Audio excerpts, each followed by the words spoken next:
Hello everybody, Bruno here from Lightbent Imaging and Photography. I'm coming to you literally from my backyard. I have to drive only 1 minute from the corner to here to make an exposure of this monstrosity that's in front of us here. So to me, this ugly thing here contains some elements of beauty as well, and this is what I'm going to try to find out. All right, so let's set up and see what we can find. It seems like we had fire somewhere, and the wind has blown the smoke, from wherever it's, the fire is over here, and then now we're having maybe smoke fire eclipse.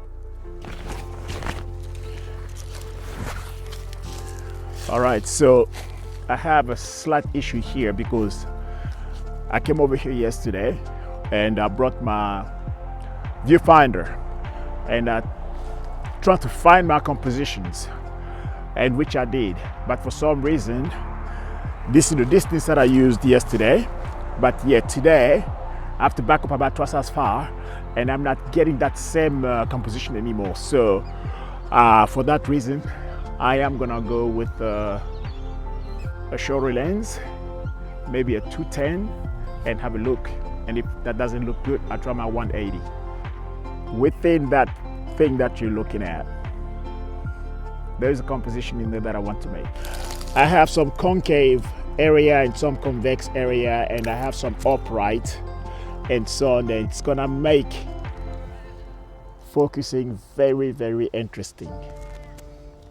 So what I'm gonna do with the focusing to optimize sharpness in my depth of field, I'm gonna find the nearest edge of my depth of field and the farthest, and I can see that those two will be because they're in a shot.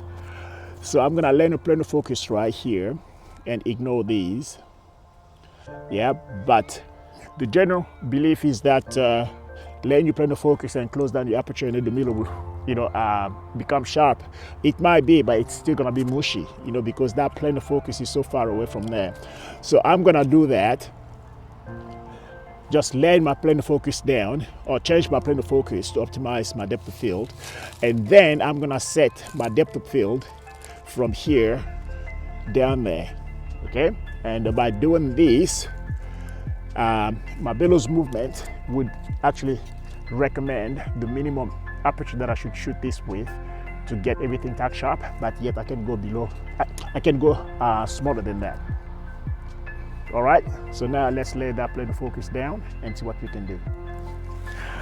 And on this camera here, I got a base tilt, and with this heavy lens that I got on, I am not going to do a tilt while I'm trying to focus at the same time. What I'm gonna do, I'm gonna lay my lens down arbitrarily. All right, there you go. Just trying to make some photos. Yep, so I'm gonna lay down my lens arbitrarily, then I'm gonna focus too far. Okay, so now I'm gonna use my loop to get everything sharp.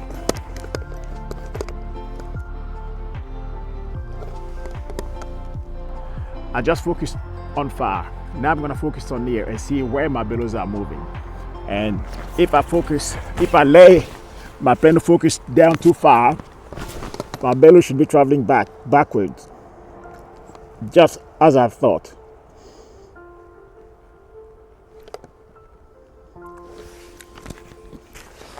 And I almost got it there.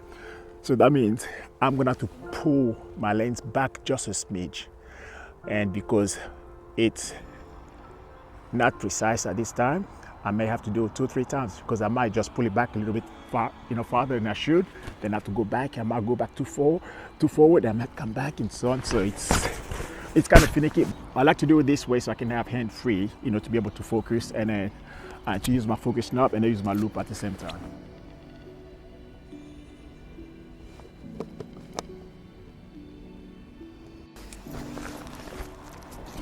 So now I lay down my plane of focus exactly as I wanted it. So I need to set up my depth of field right now. my near and far.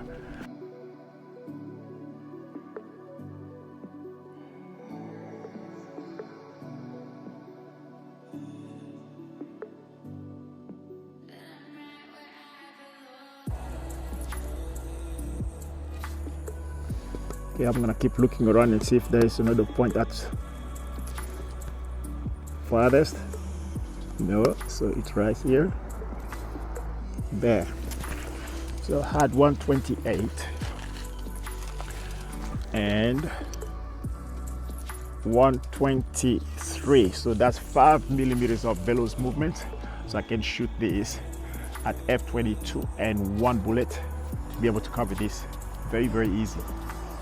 All right, so what we got here, even though this area here looks relatively just a little bit brighter than middle gray, but I want this to be, if you're using the zone system, that is, I want this to be about 2 stops away from zone 5. So because I want this to be getting closer to white. I want it to be bright white, and then the darker bit could be dealt with in post-production, and get them dark to get the contrast between the dark and the white. So that's the idea behind it, and I'm gonna be reading this and I'm gonna place it zone 7 or zone 8 and see how I'll go with it. All right, I have to put my meter to ISO 100 and give it 9 and 2 bullets. That's 10 and 2 bullets. 10 and 2 bullets. 10 and 1 bullet. All right, so let's go with 10 and 2 bullets. Got to get my cheat sheet or my cheat wheel. All right, so I want to shoot this at ISO 64. And I'm reading here 10 and 2 bullets, and I wanted that to be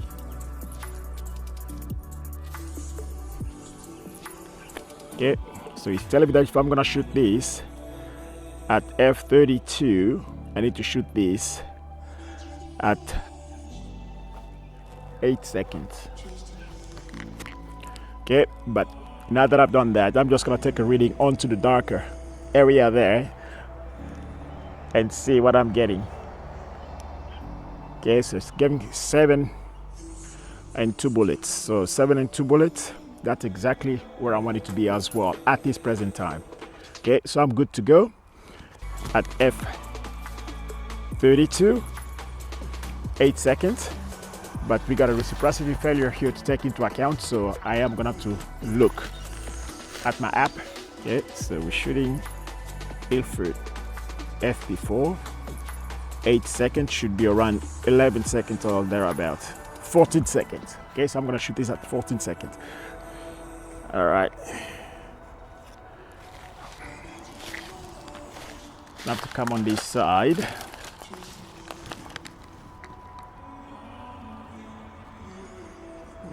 I think I'm good. Oh, Boise.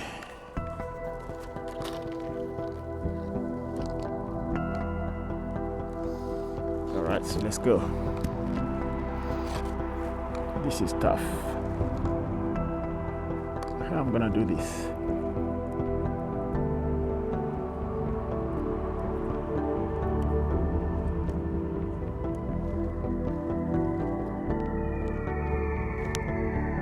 Yeah, I think that would work. Oh no!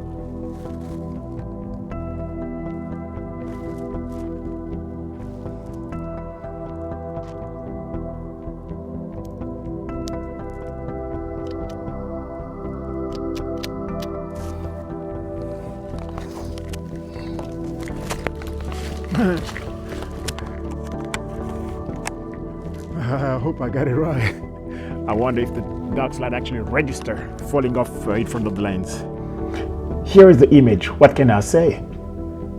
I really like how it turned out, because this is how I actually pre-visualized it before I even set up that composition and made that exposure. What I like about it, this little piece of wood that just sticking out right here, and I wanted it to just be like that. I wanted this white bit right here and then this black, which kind of mirror each other in some ways. The ash-like surface with the texture, it came out much better than I actually envisaged.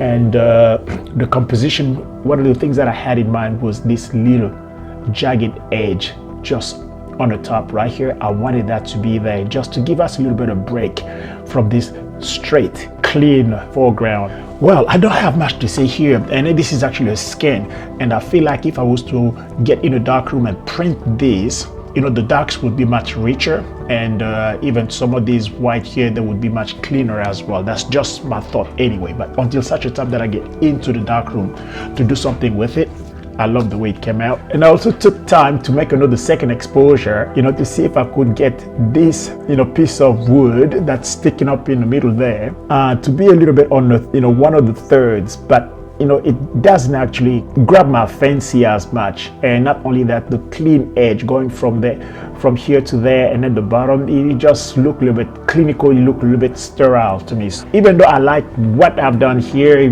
being able to get all of these little crevices, you know, to have details and be sharp and so on, let me know what you think. And until then, cheers.